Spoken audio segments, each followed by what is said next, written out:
Until we as a society recognize and begin to respond to this truth, we will never be safe from violent crime in this country.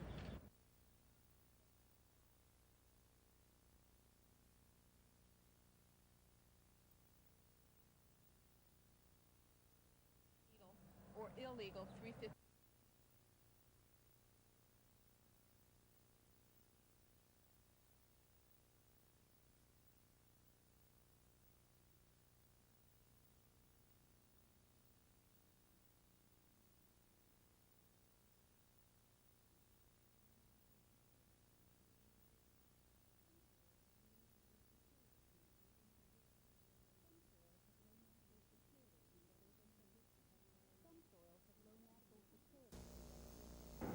Some soils have low natural fertility and others are subject to heavy erosion. For the person wanting to buy land, knowing what type of soil in that property is important. The Covington County Soil and Water Conservation District completed its soil survey today. Local and state officials gathered to watch as the last acre of soil was tested, the final step in the survey. District Conservationist Gary Kobilski says the survey provides information to landowners. Say we have lots of people come in wanting to put in subdivisions or even a personal home out in a rural area or within a urban area, and they can determine from it whether or not the septic tanks would percolate properly. We can tell a landowner if an area will hold water for a pond, and we can use it for so many different things. Nearly 658,000 acres have been surveyed in Covington County. Land types include forest land, cropland, urban and water areas. The survey will help officials learn what kinds of soil are in the area, where they are, and how they can be used. The soil survey will be published in 1986 and distributed to local libraries in the Covington County Courthouse. Christy Steves, WSFA TV News, Covington County.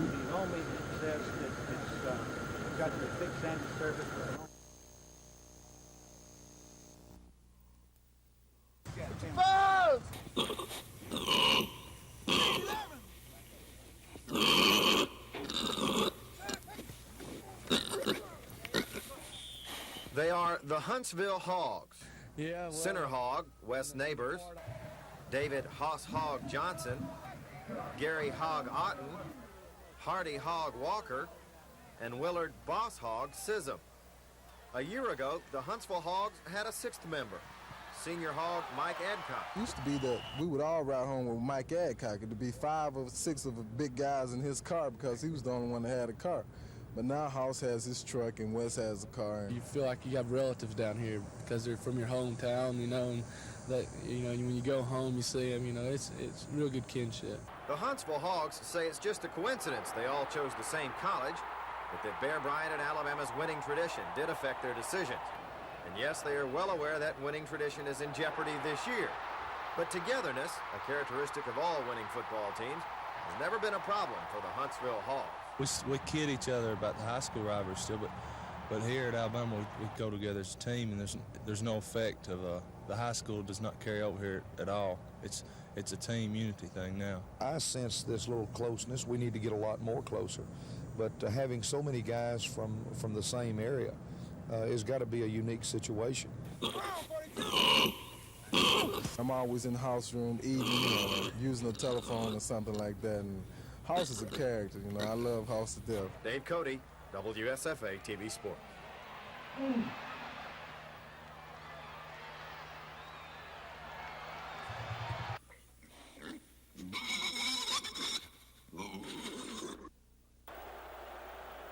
The last two meetings have only intensified the rivalry.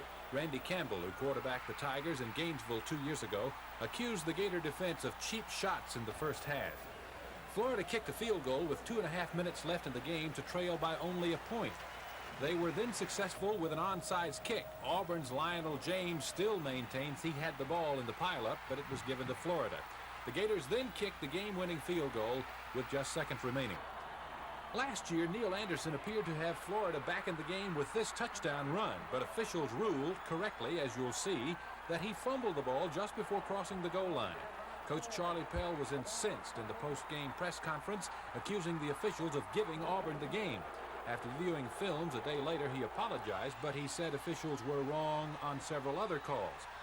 A moment later in this game, Bo Jackson went 80 yards on what turned out to be the winning Auburn touchdown. A few plays later, Florida quarterback Wayne Peace showed his frustrations and was flagged for it. Student groups of both schools have met several times this year, implementing plans to quell any student unrest, and coaches Hall of Florida and Dye of Auburn have done their part to keep things calm. You know, it's the players and the fans and the coaches display what the university wants displayed on the playing field, then we won't have any problems.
Obviously, having an offense that can score touchdowns and having a strong defense has a lot to do with winning football games. But a lot of times it comes down to the kicking game. Case in point, last Saturday's 24-21 victory over Mississippi State. A 35-yard field goal by Robert McGinney with only 2 seconds remaining in the game gave the Tigers a come-from-behind victory. McGinney, a redshirt freshman from Neptune Beach, Florida, walked on last year, and he entered the 1984 preseason not knowing for sure if he'd be the Tigers' kicker. He had a strong showing in his first outing with 3 field goals and 3 attempts against Miami in the Kickoff Classic. And right now, he leads the team in scoring with 54 points. Well, when you take the kicking spot at any school, you got the responsibility to handle that kind of situation. And so it's not so much as a dream come true as just doing what you're supposed to. Sophomore Patton Moat, a walk-on from Thorsby, Alabama, handles the snapping duties for the Tigers, and the punting is the responsibility of Lewis Colbert, a junior from Phoenix City and a former walk-on. Colbert is currently averaging 40 yards a kick, with his longest of 62 yards coming last week against Mississippi State. Mostly what I strive to do is, do what is asked of me. If I've got to kick the ball out of bounds inside the 10, I do my best to, to get it out inside the 10. I don't really like kicking the ball into the end zone because, that's 20 yards return. But, when it calls for me to kick a long, I try to kick the long. But, also I try to, get it off as quick as I can. Block punts do not help you at all. Doesn't help the team at all. So, mostly I just try to do what is expected of opponent. Great offensive and defensive plays might get a little more attention, but the work of the kicking squad is certainly just as important. From the athletic department, Mike Hubbard for Auburn Tiger football.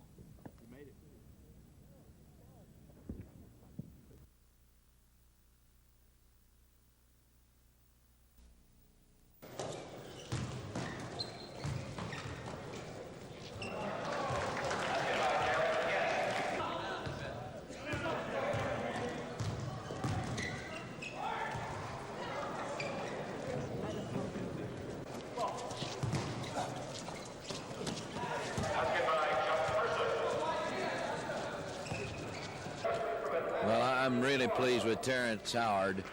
Terrence Howard from Macon, Georgia, has played extremely well and has shown fine leadership as a point guard. And Chris Morris from Atlanta, Georgia, is really playing well. He has a weight problem, but he is so quick that he makes up for a lot of that. Actually, to be honest with you, I've been pleased with all our freshmen, but those two have kind of stood out. Why take them on the road? It'll help to get away from our own Coliseum, and hopefully it'll create some interest here in Montgomery.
Don't tell these students they're disadvantaged.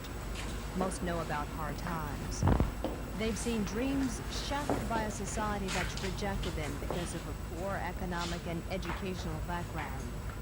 That's why they come here, to OIC, a place located in a community that offers no hope, no opportunity, no future. They don't feel comfortable. Yet signs on the walls inside the school across the street reveal a completely opposite vision. They wouldn't be here if they didn't have the seed of success in them. And this is one of the things that we try to cultivate. We all have the seed of success in us. It's just a matter of finding it, watering it, weeding the area, and letting it grow. Diane Wilkerson's class is about motivation, something the students are not accustomed to learning. But the idea is to work individually with each student until he picks up his assignment and appreciates what he's learned. They come, they're on time, they've done their assignments, and even though they complain about some of the homework assignments, they do it. They come in and say, well, gee, Ms. Wilkerson, that sure was a good lesson. We really learned a lot about it. So sometimes they complain, but yes, they're very eager to learn. I think Ms. Harper and the whole entire staff have been excellent in preparing us to go out for interviews. It has been very meaningful for me because it's given me an opportunity to express myself and to give me a better perspective of going out into the job world and looking for jobs and everything. If you were not here, what would you be doing? I'd probably be still looking, sitting at home, wishing I could, wondering how I could look for work. You travel a long way all the way from Fort Deposit. Yes, Is it I worth do. it? It's worth it. I think it's worth it. In the long run, will help. You won't find earrings in the young men's ears, nor miniskirts worn by the young women. And though they may not have the designer's best, the students dress neatly every day, just in case they're called for a job interview. On your interview list 3 do's and 3 don'ts on an interview. The walls in Moselle Williams' class are lined with job interview etiquette, the major theme of the class. For the students, learning how to handle an interview is a first for them.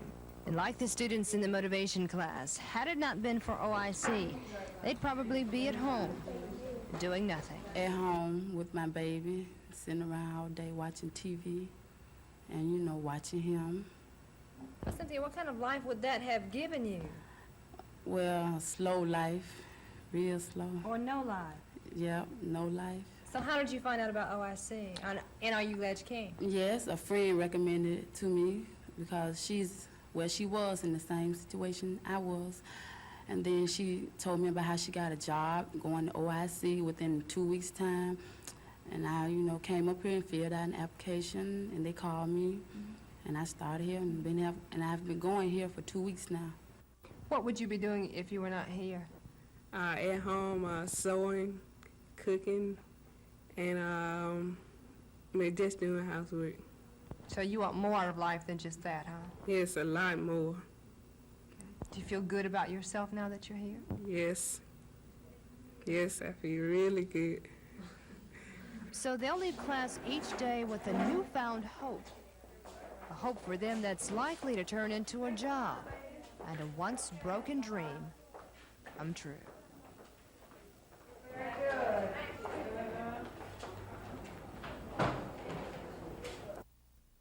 Whereas the city of Troy could be the recipient of some of these proceeds, rightfully so, and constitutionally so, the commission has no other. To further put this conference in perspective, to bring some of us further up to date as to where is it? Downstairs. I go get it. I go. $500. Thank you very much. Quite well. Thank you very much. And I put $500 in 11 days of operation. We could go back $500. Thank you. The town of Monticello, $2,000.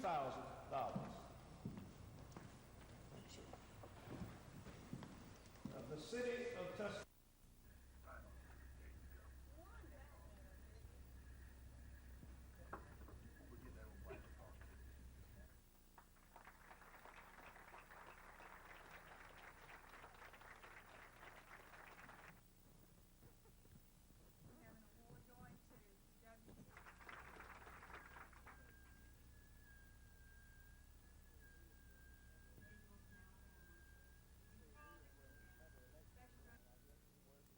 Dealing with the Federal Election Commission, I guess, is worse than dealing with the Internal Revenue Service, which we've all had experience with. To the best of our knowledge, we filed everything right on time, and we can't control the mail. We put it in the mail, and when it arrives there, we can't control that. But we filed everything just as they have requested.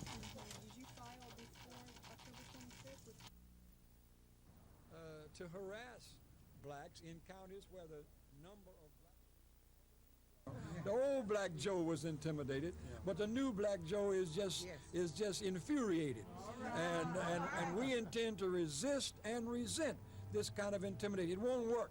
We're going to turn out in larger numbers on Tuesday, November 6th, than we have before. If there's a pattern, but it seems that our understanding is that white elected officials, whites who want to be elected officials, wiretaps against the Dr. SELC King. brought its So when you complaint to the raise steps of the very federal name of the courthouse FBI, in it Tuscaloosa. has an adverse There, effect SELC on leader most Joseph black people. Lowry called the voting probe government-backed terrorism.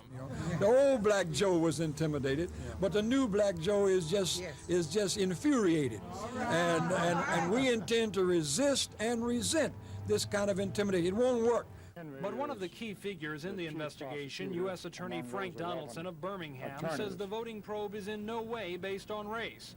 And others who support the probe say the race issue is being used as an excuse for gross abuses of the voting process.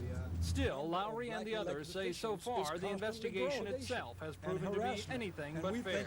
It's unconstitutional, it's unfair, it's immoral, it's indecent. The main message here today is really to black voters, telling them to get out and let their opinion be heard next Tuesday, no matter what. Tom Foreman, WSFA TV News in Tuscaloosa.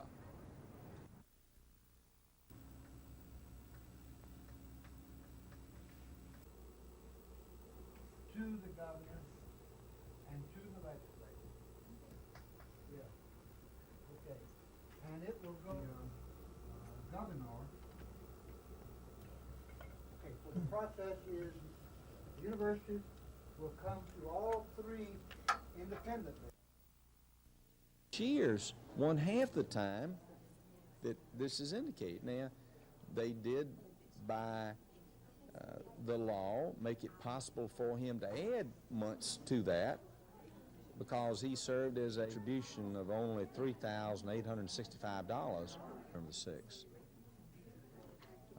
I know that the Democrat state leadership brought into the state Senator Ted Kennedy to go to Mobile and to come to Birmingham, trying to motivate people to turn out and vote for Walter Mondale, Howell Heflin, and Frank McWright in Mobile, and in Birmingham, Walter Mondale, Howell Heflin, and Ben Erdrich. He personally, Senator Kennedy personally endorsed Howell Heflin when he was in Mobile, and in Birmingham, he Signs like this one are common in Enterprise these days, a sign in support of alcohol sales. This sign is just as common, a sign in support of Enterprise remaining dry. The campaign is dominating discussion in a town which prides itself on its unity, a town now divided on the wet-dry issue. Today, the leaders of both groups took to the airwaves for a radio debate, a chance for both men to share their views and their differences. Bill Jenkins with the Freedom of Choice Committee, pro-wet. Mo Sessions with the Committee for the Future of Enterprise, pro-dry. We are wet, and we would like to see Enterprise legalized, or to legalize the sale of alcohol beverages, so that that revenue would come to us. This town has emphasized the traditional values of family, of school, and of church. And I just don't think that the sale of alcohol conforms to those values.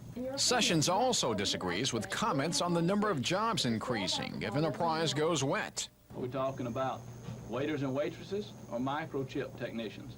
The kind of jobs we really want are industrial type jobs. These are all jobs, regardless of what level of income they will be. There will be people employed who are not presently employed. Both men agree on one thing. They want any hard feelings set aside after Tuesday's election. Cal Calloway, WSFA TV News, Enterprise.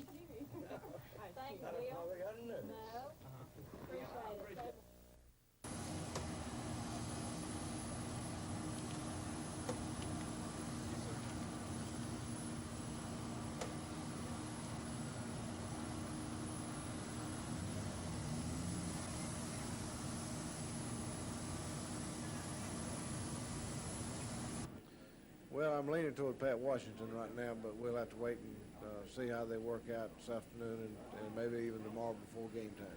I know you'll be looking for 60 minutes out of that defense tomorrow. Yes, we'll have to have 60 minutes out of all of them to win. The specialty teams are going to play a mighty big part in the game because of Florida's outstanding kicking game. And of course, offensively, you always got to score enough points to win. Got a gut feeling? I think we're going to play as good as we can play. And if that's good enough, we're going to win. Thank you, Coach.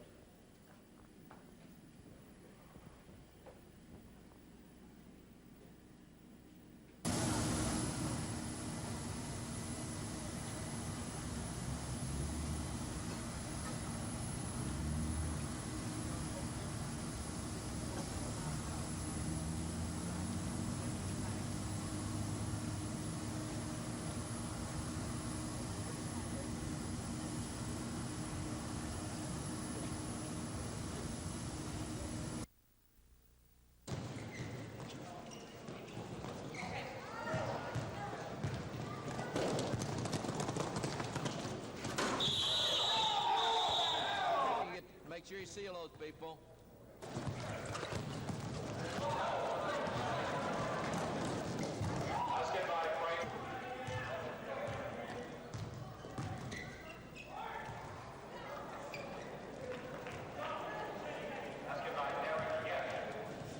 Well, it's been slow because of so many injuries. We've really been banged up, but we have really started making some headway in the last week. We've had so many injuries that it's been very difficult to put in any offenses or defenses. Nobody really knows or is sure of himself as far as where to go and what to do. When we get that worked out, I'll say our progress will be excellent.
Well, I think if we can keep those fans on the umbrellas and raincoats, that'll be an advantage to us. Ready to name a starting quarterback yet? Well, I'm leaning toward Pat Washington right now, but we'll have to wait and see how they work out this afternoon and maybe even tomorrow before game time.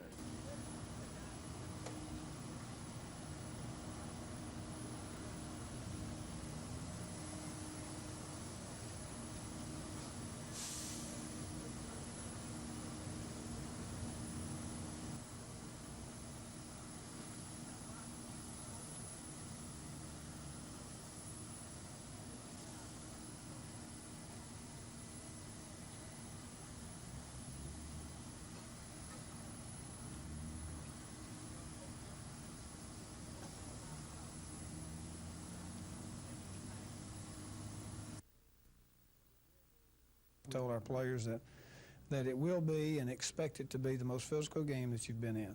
And that's what has been the trademark of past Mississippi State games.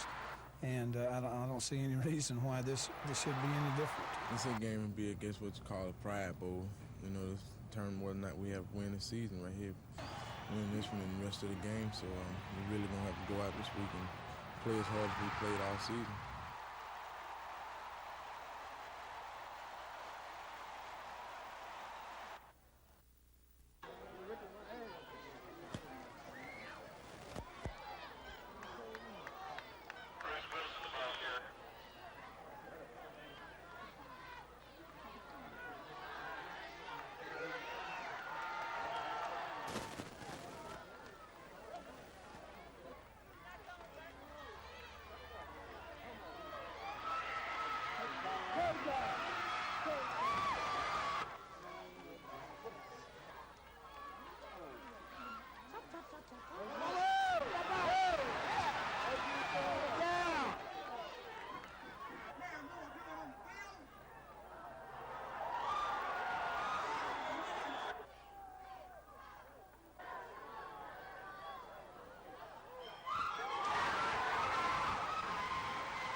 Nice ball game, Fred.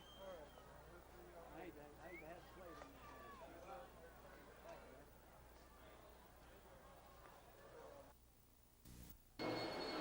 The lawyers say said the FBI had gone too far. An elderly woman living in Sumter County testified that FBI agents came to her house, asked her how she voted in the September primary, and told her not to vote with an absentee ballot. The lawyers said hundreds of other black citizens in Sumter, Greene, Perry, and Lowndes County had been harassed like that. U.S. Attorney John Bell said he was only responsible for an investigation into absentee voting in Lowndes County, and that it wasn't racially motivated. There's absolutely no attempt to dilute black voter participation. As I said, we want everyone to vote who is entitled to vote and qualified to vote. On the other hand, we certainly would not want lawful votes to be canceled by fraudulent absentee votes. Attorneys from West Alabama still maintain the black voters have been discouraged from using absentee ballots, and that will prove crucial come Tuesday. Everyone knows that black America will probably vote for Mondale, about 85%. And every black person who doesn't vote, that's 2 votes for Mr. Reagan. And these orders came from Washington. And the last time I looked, that's where Mr. Reagan is. Susan Silvernail, WSFA TV News at the Federal Courthouse.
In Otagoville, the Eagles host the Montgomery Academy Eagles. As is normal for the wet conditions, a low-scoring game.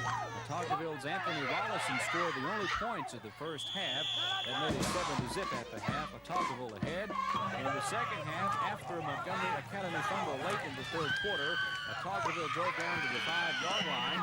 That's where number 88, Carl Elias, caught the scoring pass for Otagoville just before the third quarter ended, giving the Eagles a 13-0 lead. Jim Jackson reporting, WSFA TV Sports.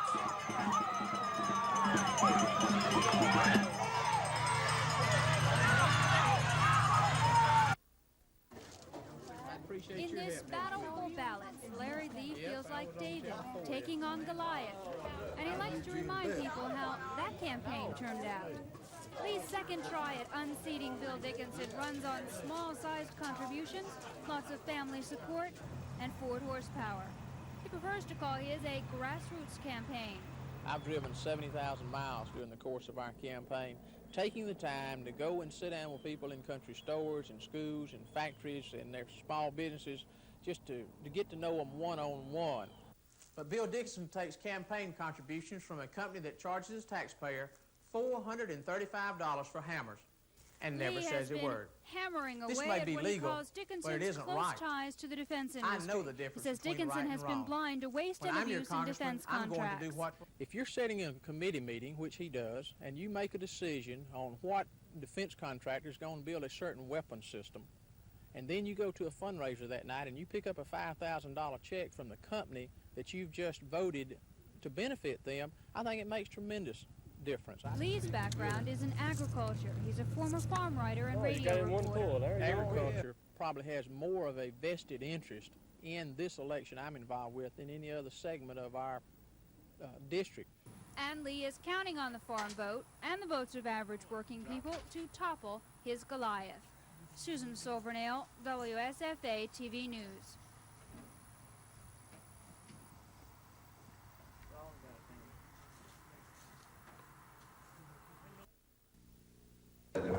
Bill Dickinson is back on the campaign trail, his 11th trip to the voters since first being elected in 1964.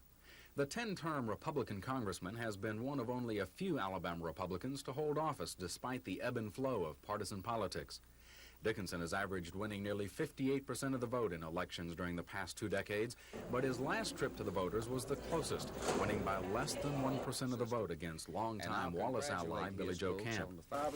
Being a conservative Republican in a Democratic agricultural state is one of Dickinson's weak points.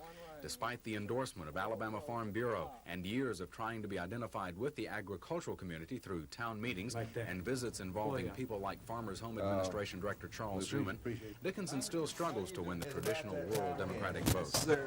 I know it comes often. And I need the help of all the good Democrats. I know you do.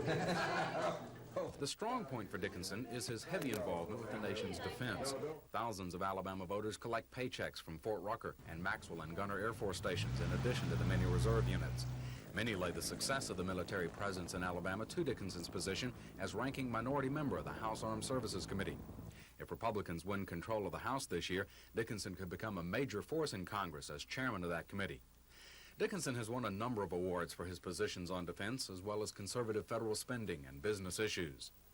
Despite the fact that Dickinson's opponent this year, Larry Lee, doesn't enjoy the same wide-based recognition as Billy Joe Camp enjoyed 2 years ago, and despite the fact that Republican President Ronald Reagan has a pre-election poll lead in the state, Dickinson is campaigning with vigor, hoping to turn around last election's decline in his margins of victory.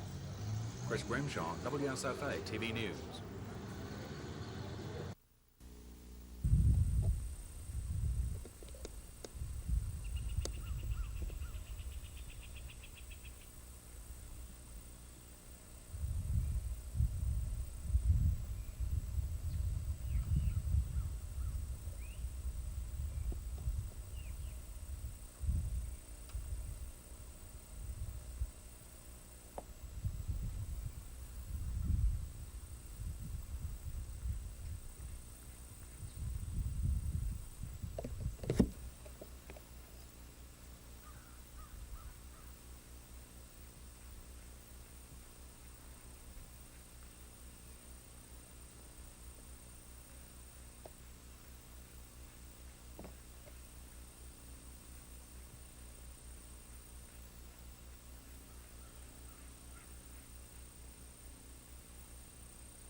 To our state to talk Throughout about the PTA-sponsored debate, Al LaPierre, executive director of the Alabama Democratic Party, pounded the Reagan administration's policy on education. Mr. Reagan, I think, still has the Wild West idea of you're going to, it's a new frontier out there and you can do it on your own without any federal assistance.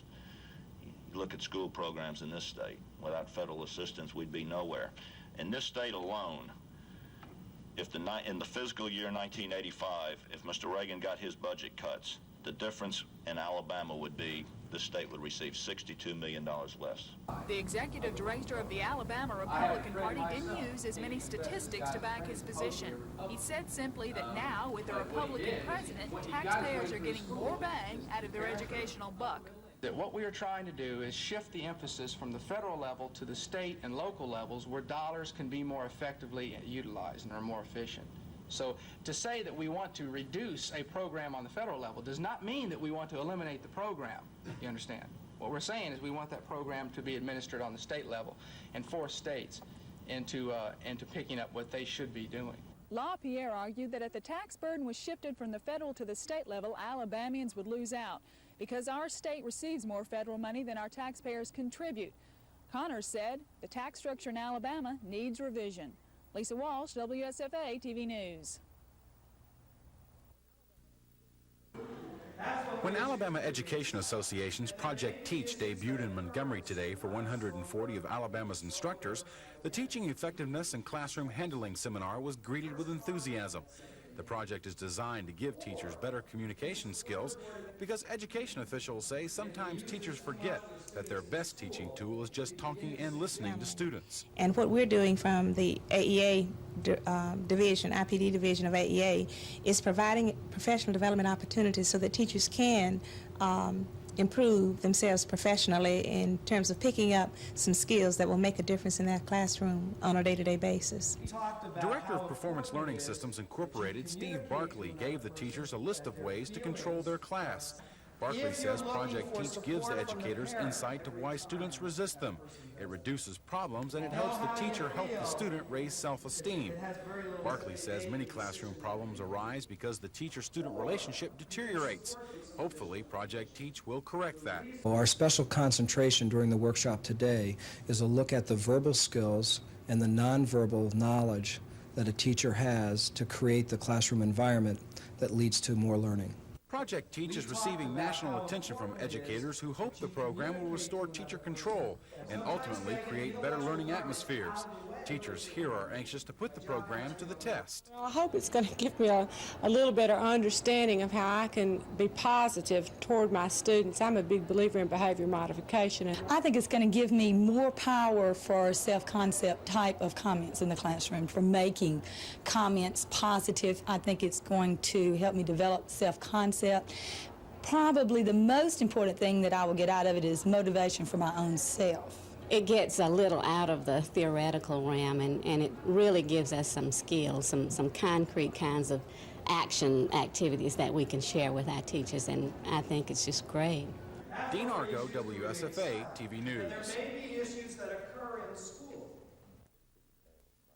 I don't feel like that I was treated fairly by the Elmo County Democratic Executive Committee. When Melvin Curley lost the Democratic runoff to C.A. Bush, he prepared to serve out his term as a lame duck.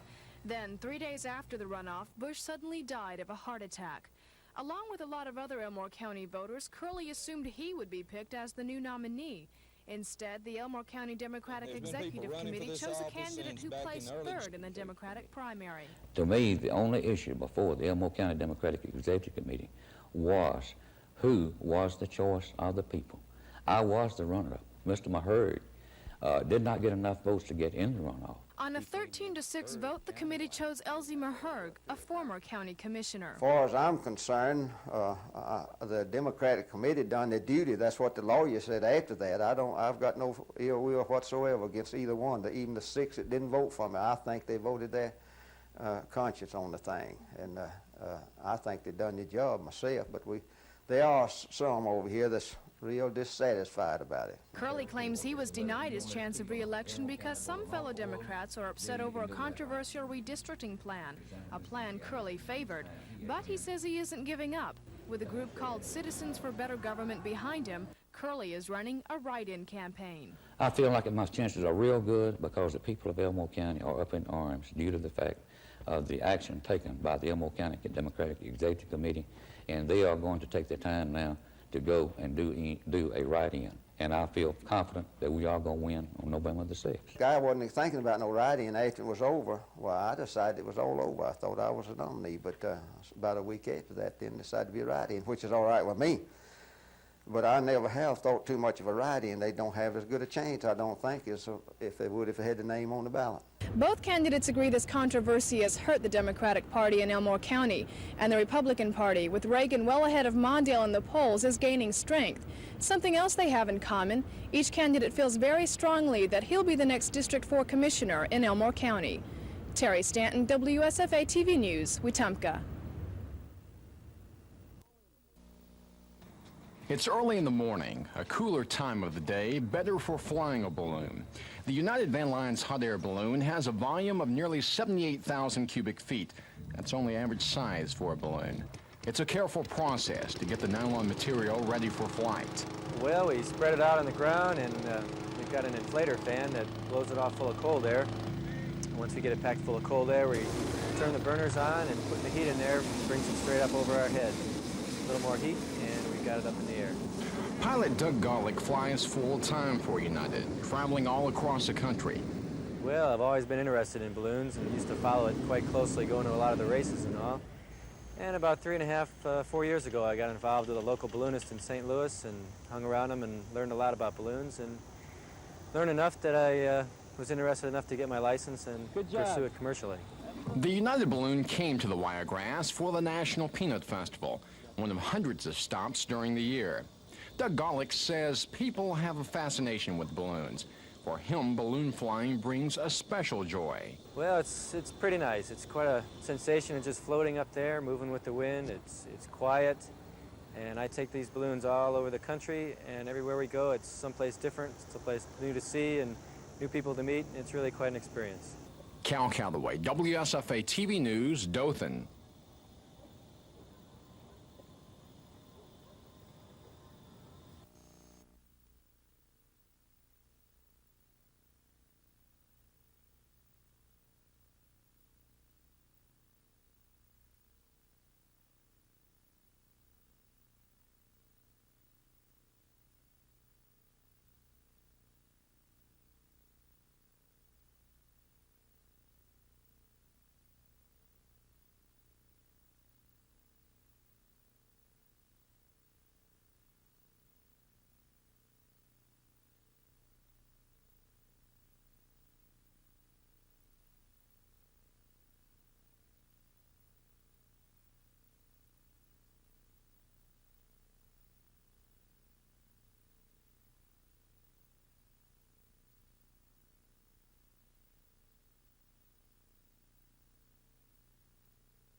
The only highlight of the first half in Gainesville was the return of number 34. Bo Jackson was in the lineup after missing 6 games with a separated shoulder.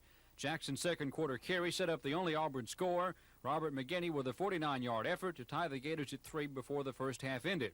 The second half spoiled Jackson's return and put a dent in the Tigers' chances for the conference championship. Neil Anderson scored 2 touchdowns, 36 yards to break the tie in the third quarter, and 15 yards in the final quarter to put Florida ahead 17-3. Lorenzo Hampton added some insurance with a 43-yard dash, less than a minute to play. Florida is undefeated under Galen Hall. The Gators are 3-0-1 in the conference. Auburn is now 3-1. Georgia undefeated at 4-0.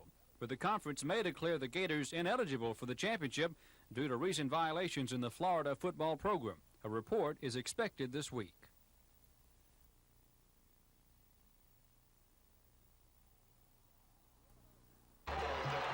The Alabama Crimson Tide came to Jackson, Mississippi, searching for a victory and an answer to some unfamiliar questions. The Tide defense came through one more time. Cornelius Bennett gets the first quarter sack of State quarterback Don Smith. But senior split-in Art Mordecai scored the game's first points to Bulldogs 7-0 early in the second quarter. State made it 10-zip with a 31-yard field goal. Ray Perkins sent in Mike Chula to beef up the offense, but the Tide would not score until late in the first half with State ahead 13-0. Chula then would heave one to former Carver Wolverine Greg Payne. And Montgomery travels 19 yards for the score. It was 13-7 at the half. Vernon Wilkinson recovered a Bulldog fumble. That set up a Van Tiffen field goal. State's lead was now 13-10. Paulette Caruth scored for the Tide on a 1-yard run. The Tide was in the lead 17-13, 9:21 to go in the third. Mississippi State right back. They got their last points 2 minutes later to make it 20-17. The Bama D held State on the 4th and 1 from the Tide 36. Alabama took over. Shula and Greg Richardson hooked up on a 67-yard score. 7:37 left in the fourth. Alabama leads 24-20. Shula finished the day 8 of 20 passes for 185 yards and the 2 scores. The final, Alabama winning over Mississippi State 24-20.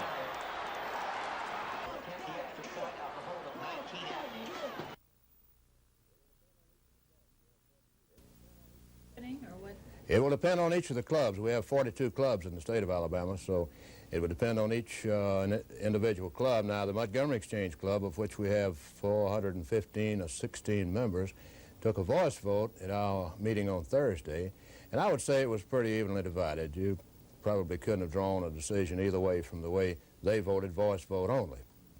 Will each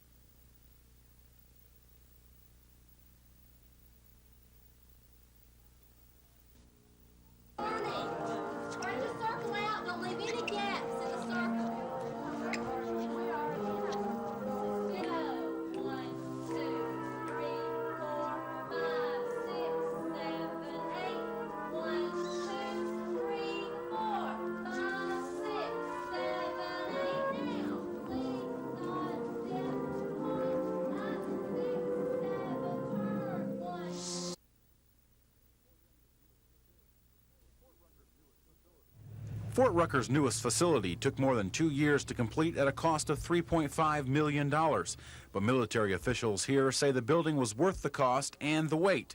The Army Reserve Center will house 500 members of the 376th Transportation Company and 282nd Aviation Company.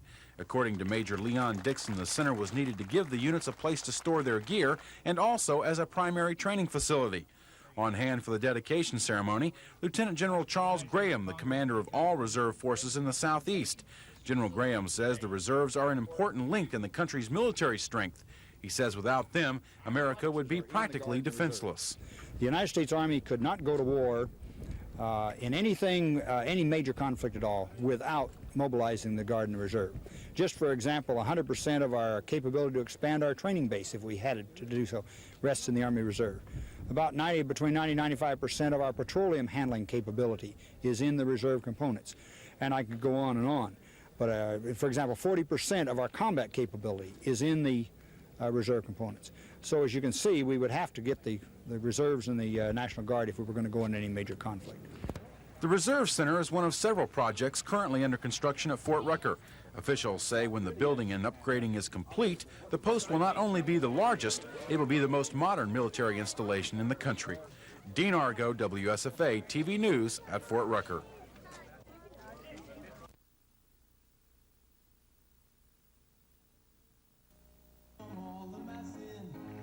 An estimated crowd of 300 people, most of them teenagers, turned out in support of Enterprise remaining dry. The message was given with music.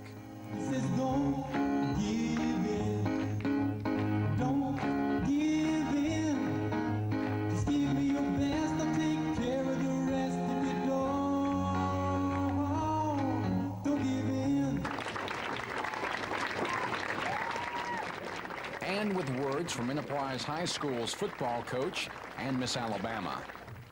I'm awful proud of the young people in this town, the ones of you that are here tonight, that are making a stand and showing that you don't have to do something to your body to have a good time. And the community I brought up in was a dry area.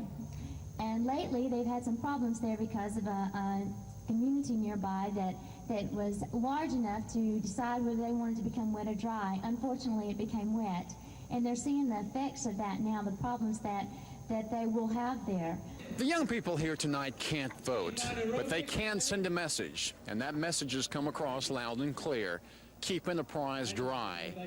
Cal Calloway, WSFA TV News, Enterprise. This is a very serious call.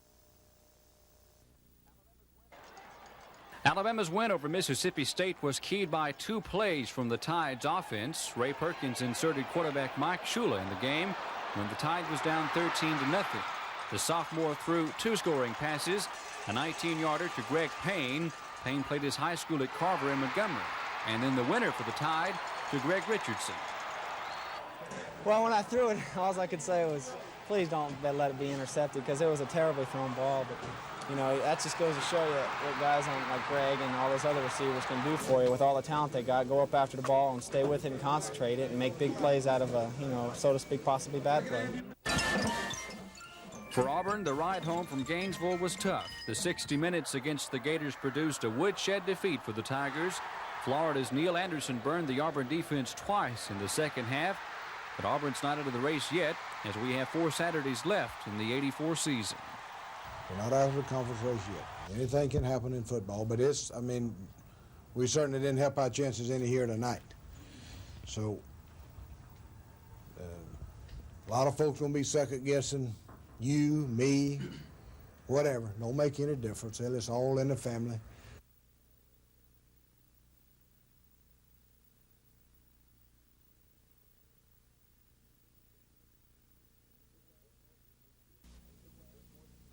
It was just more than 3 years ago when Governor James came up with the idea of budget isolation. His proposal was aimed at stopping the traditional 11th hour approach to passing the state's 2 major budgets. Budget isolation would force the lawmakers to work on the bills early in a regular session by tying up all of the non-budget bills. Initially, the legislature liked the idea and passed it overwhelmingly. The next step would have been a vote of the people sometime in 1982. But sentiments changed. Led by Birmingham Representative Bob Gaffer, the lawmakers voted to hold off that vote until 1984. Governor James ignored that move and tried to put budget isolation on the ballot in 1982. Even though the measure passed, the vote didn't count, since some counties didn't let people vote on the proposal, agreeing the vote shouldn't take place until 1984. The second unsuccessful appearance on the ballot came during the presidential preference primary earlier this year. But once again, even though it passed with 77% of the vote, that vote didn't count because Governor Wallace ignored a requirement that he advertise the amendment before it went on the ballot. On November 6th, budget isolation will make its 3rd appearance. So far, no legal obstacles have cropped up. The legislature had a taste of budget isolation in 1982 when the restrictions were used briefly. Most of the lawmakers didn't like what happened. Many of their bills bottlenecked since work on the budget didn't speed up. The isolation concept was working. But the House and Senate leadership found unexpected power through controlling the bottleneck. At about the time when that newfound power might have ignited a conflict with the rank and file, the state Supreme Court found a technicality in that temporary version and struck it down. Budget isolation never got a full-fledged test. Chris Grimshaw, WSFA TV News.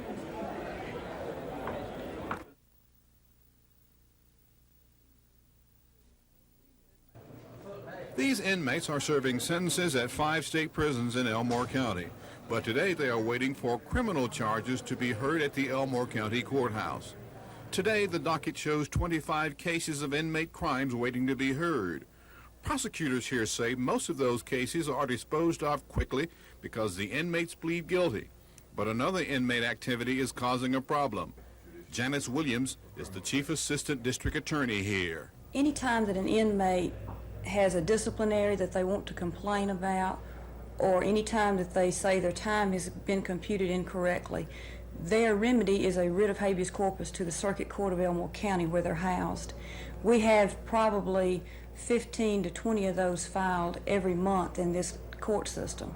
An assistant district attorney from this office handles those cases. Ordinarily, we try to have them dismissed without having to hold an evidentiary hearing.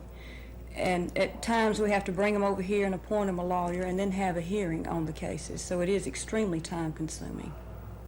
Assistant District Attorney Williams says there's no relief in sight in dealing with the writ problem, and officials in the District Attorney's office here in Elmore County expect the problem to continue as long as the law allows.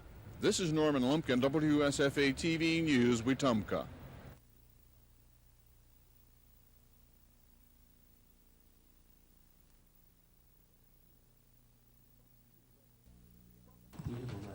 Prosecutor Russ Stoddard of the Alabama Judicial Inquiry Committee contends District Judge Robert Teal knowingly lied to the panel during a March 1984 investigation. Defense counsel Frank Teal contends his brother did not lie, but remembers the facts of the investigation differently from other witnesses. At issue is a complaint filed by Judy Woods. Woods says Judge Teal sentenced her to 5 days in jail for contempt for no reason. When the Judicial Inquiry Committee investigated the complaint, Teal testified the woman cursed him and refused to leave the courtroom. Teal also says medicine he was taking at the time clouded his memory of the case. But other witnesses testified the woman was quiet and was cited for contempt by Teal when she allegedly called the judge a liar. It took the court only 30 minutes to find Judge Teal guilty of lying to the committee and to suspend him for 6 months without pay. And it is our position that since it's 7 months elapsed from the time that this woman was held in contempt until the matter was even brought up to the judge's attention or anybody else's to our knowledge, that obviously any differences in the stories was based on the lapse of time. Stoddard says the judge made up a story and he was caught. Now he must pay the price. Teal says the decision was nothing more than a shock, and they do plan to appeal. Dean Argo, WSFA TV News.